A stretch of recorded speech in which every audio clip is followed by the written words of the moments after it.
You're standing in that lot right now. Keys to a used hybrid in your hand, a Toyota on one side, a Honda on the other. Both promise you sip gas and save a fortune, but one of these systems is going to bleed your wallet dry, and the man selling it will never breathe a word. I've spent decades under the hood, and I've watched these same hybrids limp back into my bay with the same failures year after year. So today, I'm ranking the worst hybrid systems these two giants ever built, from bad to flat-out nightmare. And the worst one wears the badge everybody swears is bulletproof. I still remember the 2007 Honda I had towed in by a school teacher who cried in my waiting room.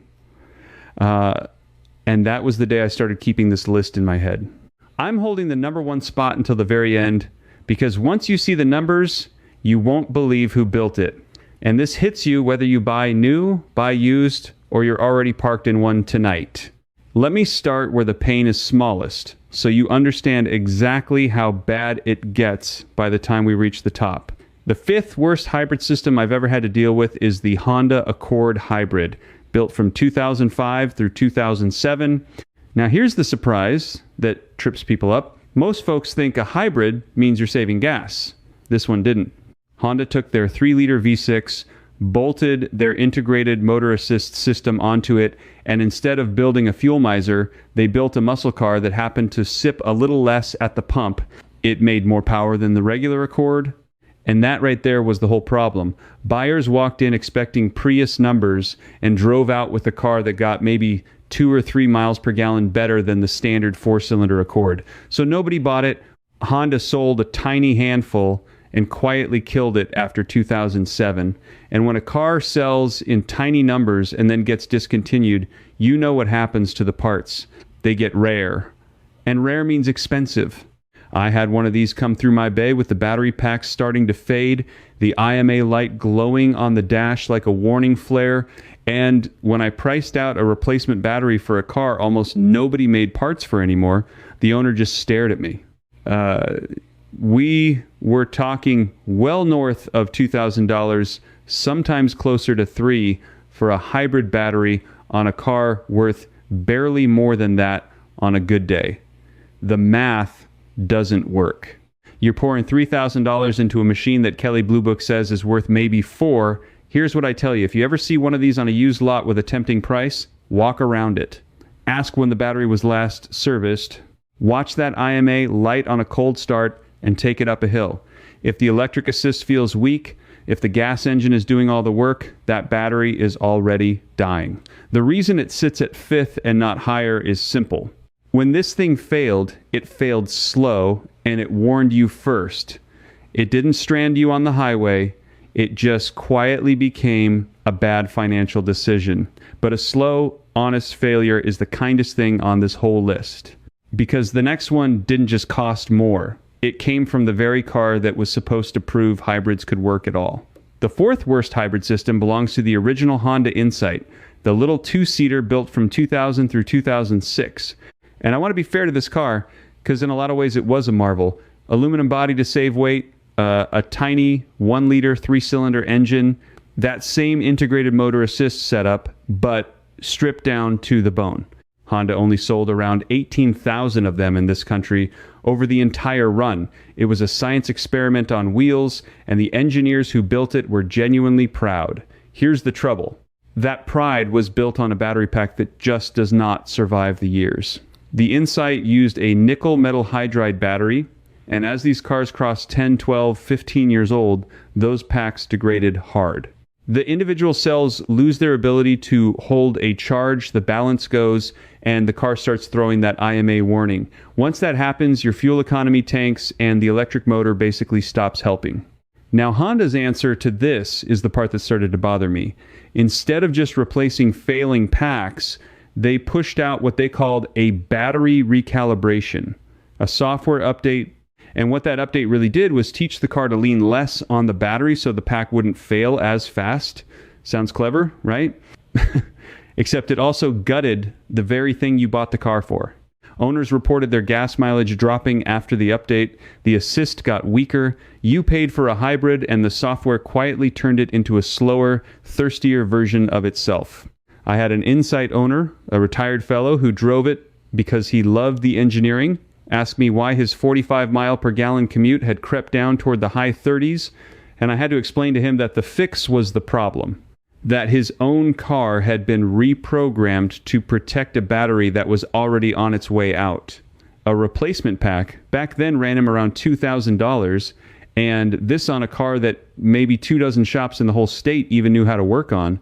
So if you're eyeing an old Insight because it looks cool and the price is right, understand what you're buying. A rare car with a fading battery, that gets harder to fix every single year. Check whether the recalibration has already been applied. Ask for the real world mileage, not the sticker number from 2001. The reason it lands at 4th is that at least here, Honda was trying to keep an old experiment alive. There was some honesty in the failure, but that honesty runs out fast. Because the next system Honda built took the exact same battery, put it in a car they sold by the hundreds of thousands, and then handled the failures in a way that ended up in a courtroom. The third worst hybrid system is the Honda Civic Hybrid, built from 2006 through 2011, running that 1.3-liter engine with the IMA battery. And this is where I stop being polite, because this is where the story turns from bad engineering into something that made a lot of good people feel cheated. This is the car that school teacher towed into my bay. 2007 Civic Hybrid. She bought it new because she believed the promise. Great mileage, Honda reliability, do the right thing for the planet. And by the time it crossed about 80,000 miles, that IMA battery was cooked, the dash lit up, the assist quit, and her 40-something mile per gallon dream car was now driving like a tired old economy sedan and refusing to pass smog in some states because of it. Here's the machine behind the misery, and this is the part that changed how I look at these companies forever. When these battery failures started rolling in by the thousands, the answer wasn't a recall and a free fix for everybody. The answer was another software update. The same trick as the Insight, but on a massive scale. Push a program into the car's brain that made it rely less on the battery, so the pack would limp along past the warranty instead of dying under it. And once again, that update slashed the fuel economy owners were counting on and choked the performance they paid extra for. Think about what that really is. You bought a hybrid for the mileage fails, and instead of fixing it, the fix is to permanently lower the mileage so the expensive part survives a little longer on your dime. Somebody in a boardroom did that math and decided your fuel savings were an acceptable loss to protect their warranty budget. That's who profits when this stuff stays quiet. Now, if you want to go deeper, then what any dealership will ever hand you the full breakdown of which systems fail, why they fail, and exactly what to check before you spend $1. I put all of it into a book called Don't Buy That. Every pattern I've seen repeated across hundreds of cars over decades of work, laid out in plain language so you can walk onto any lot armed with the same knowledge I carry. There's also deep reliability and full system if you want to go further down the rabbit hole. You'll find them all in the description below. And here's the buried piece of history most people never heard. One owner got so fed up, she refused the class action settlement, the one that would have handed her a coupon and a check for a couple $100. Her name was Heather Peters.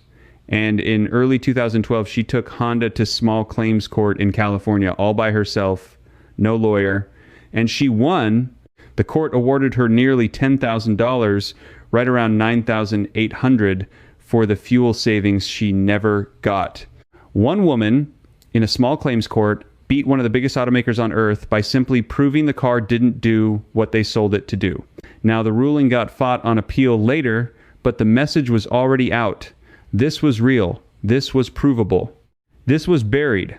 A replacement IMA battery on these Civics ran $2,000 to $3,000 installed on a used car worth maybe $5,000 or $6,000. So here's what you do.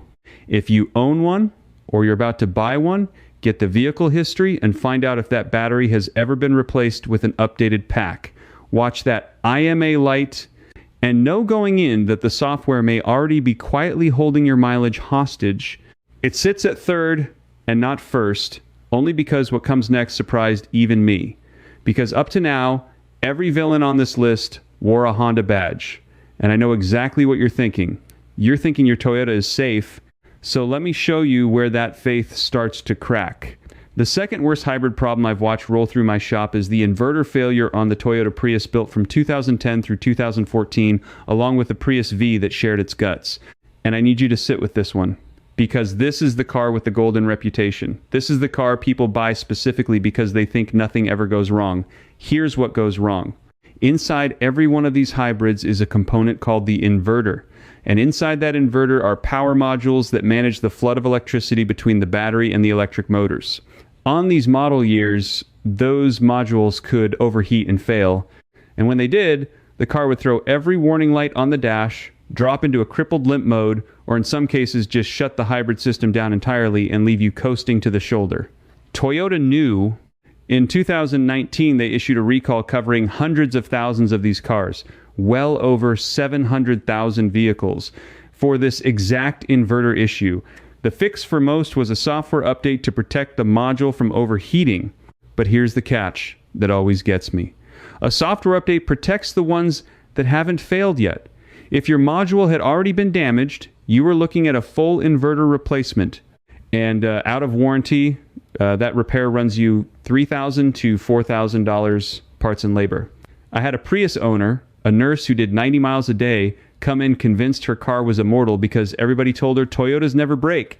When I told her the inverter was failing and the bill was going to have a 4 in front of it, she thought I was running a scam. She called Toyota, she called 2 other shops, and every one of them told her the same thing I did. The reputation had convinced her the machine couldn't fail, and that belief nearly cost her a safe decision because she almost drove it another 6 months in that condition. So here's your takeaway, and it matters.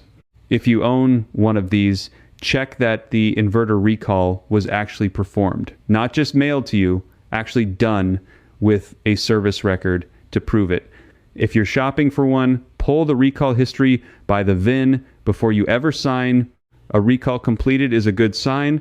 A recall ignored is a $4,000 bomb with a countdown you can't see. Now this inverter mess is bad. But it usually announced itself, and Toyota at least owned it with a recall, which brings me to the part of this I promised was just for you, because I know some of you watching right now already own one of these hybrids. Maybe your knuckles went white when I said Prius. Maybe you're sitting in the driveway in one as you listen. This next part is for you, and I don't want a dime for it, because there are things you can do this weekend in your own garage with almost no money that will catch these failures before they empty your bank account. First thing, check your oil and check it religiously. I mean, pull that dipstick every single time you fill the tank. The hybrid engines in these cars, especially the Toyota ones, are notorious for burning oil quietly as they age. And a hybrid can run so smooth that you will never hear the engine screaming for help. It'll just run itself dry and destroy itself in total silence. If your level is dropping between changes and you see nothing on the ground, that engine is drinking it. Catch that early and you save yourself the whole motor. Second thing, watch your coolant and watch your temperature behavior. If your hybrid engine is cycling on and off strangely, or the cabin heat gets weak, or you spot the coolant creeping low, that is your early warning. On these cars, an overheating problem doesn't stay a small, it marches straight toward a blown head gasket, and I'll tell you in a minute why that's the whole ballgame. Third thing, and this one is free, every time you start the car cold, watch your dash. Learn what your warning lights look like. That hybrid system indicator, that check engine light, that little battery symbol, when one flickers and then clears, most people ignore it, don't. That flicker is the first whisper before the scream. Write down the date you saw it. A hybrid that throws an intermittent code today is telling you it will strand you in about 3 months. And fourth, if you've got any mechanical courage at all, learn where your EGR system sits on your engine, because on one of these cars, it is the single most important thing you will ever clean.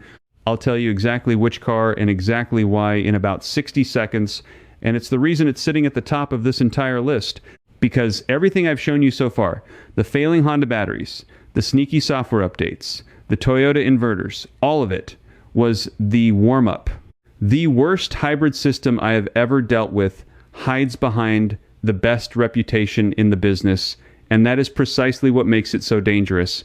The number one worst hybrid system, the one I held back this entire time, is the third generation Toyota Prius, built from 2010 through 2015, with that 1.8 liter engine they call the 2Z RFX-E. And I already feel some of you getting angry, because this is the car the whole world holds up as proof that hybrids last forever. That's exactly why it's number one. Because a failure everybody warns you about, like an old Civic battery, is a failure you can dodge. A failure hiding inside the most trusted car on the road is the one that actually gets you. Here is what nobody at the dealership will ever tell you. This engine has a design flaw in the way it handles exhaust gas recirculation. There's a part called the EGR cooler and a passage that routes hot exhaust back through the engine to burn cleaner. On these cars, that system clogs with carbon. It packs up with hard black soot over the years until the flow chokes off. And when that happens, the engine can't manage its own heat and combustion the way it was designed to. You start getting misfires. You start getting overheating in spots the temperature gauge doesn't even show you, and the end of that road is a blown head gasket. Now pair that with the second flaw. These engines burn oil. The piston ring design on this family of motors lets oil slip past and get consumed, and because a hybrid engine shuts off constantly and runs so quiet, the owner has no idea the oil is disappearing. So you've got an engine that's slowly starving itself of oil while its cooling system is slowly choking on carbon, two clocks ticking at once, and both of them lead to the same place: a cracked, blown head gasket on a car with 150,000 miles that the owner swore would run to 300,000 without a thought. And the repair, a head gasket job on this Prius runs $2,000 to $3,000, and sometimes more if that overheating warped anything or scored a cylinder on a car that people bought precisely because they thought they'd never see a bill like that. I have watched the faces of Prius owners when I tell them their bulletproof car needs the same repair as a beat-up old pickup. It breaks something in them. They trusted the badge. Here's the part that puts it at number one over every Honda on this list. Toyota never issued a full recall to make this right for everybody. The complaints piled up by the thousands in the federal databases. Owners have logged this exact failure over and over. The clogged EGR, the overheating, the head gasket on the 2010 through 2015 cars. The knowledge exists. It's documented, but it stayed buried under a reputation so strong that most buyers never think to look, and most sellers are happy to let them keep believing. The best marketing story in the auto industry became the perfect cover for a real, expensive, repeatable defect. But here is the honest truth that makes this fixable, and this is the part worth more than anything a salesman will ever tell you. This failure is almost entirely preventable.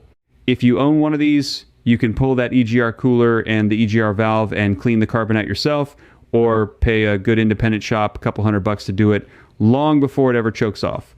Clean that system every 60,000 miles or so. Keep the intake clean and keep that oil topped off religiously like I told you, and this engine really can run forever the way the legend promises. The defect is real, the death sentence is optional. The people who profit from your silence just never told you there was a choice. So when you ask me which brand built the worst hybrid system, the honest answer isn't the one the internet gives you. It isn't the old Honda everybody already knows to fear. It's the beloved Toyota Prius from 2010 through 2015 because it does the most damage to the most people who never saw it coming.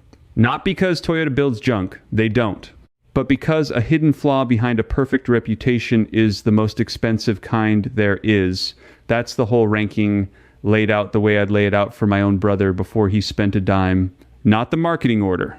The real order, the one that keeps your money in your pocket instead of my cash register. If you're the kind of driver who wants the truth over the sales pitch, you already know what to do before you walk into that lot this weekend.